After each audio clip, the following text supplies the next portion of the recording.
Jack London. A Day's Lodging. Narrated by Carl Mason.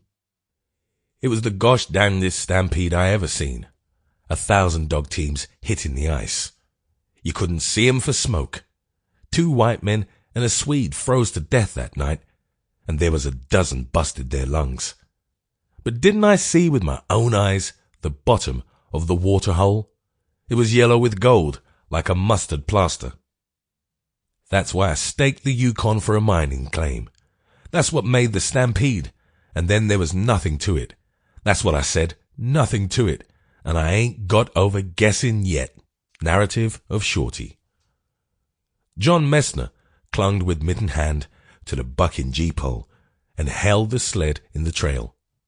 With the other mittened hand, he rubbed his cheeks and nose. He rubbed his cheeks and nose every little while. In point of fact, he rarely ceased from rubbing them, and sometimes, as their numbness increased, he rubbed fiercely. His forehead was covered by the visor of his fur cap, the flaps of which went over his ears. The rest of his face was protected by a thick beard, golden brown under its coating of frost.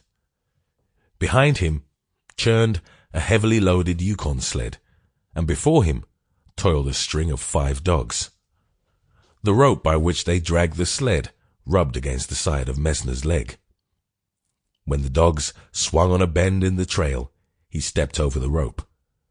There were many bends, and he was compelled to step over it often. Sometimes he tripped on the rope, or stumbled, and at all times he was awkward, betraying a weariness so great that the sled now and again ran upon his heels. When he came to a straight piece of trail, where the sled could get along for a moment without guidance, he let go the G-pole and batted his right hand sharply upon the hard wood. He found it difficult to keep up the circulation in that hand. But while he pounded the one hand, he never ceased from rubbing his nose and cheeks with the other.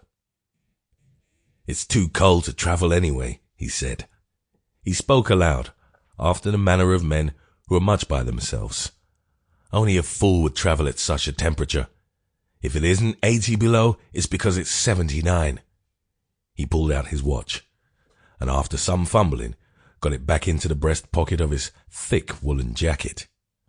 Then he surveyed the heavens and ran his eye along the white skyline to the south. 12 o'clock, he mumbled. A clear sky and no sun.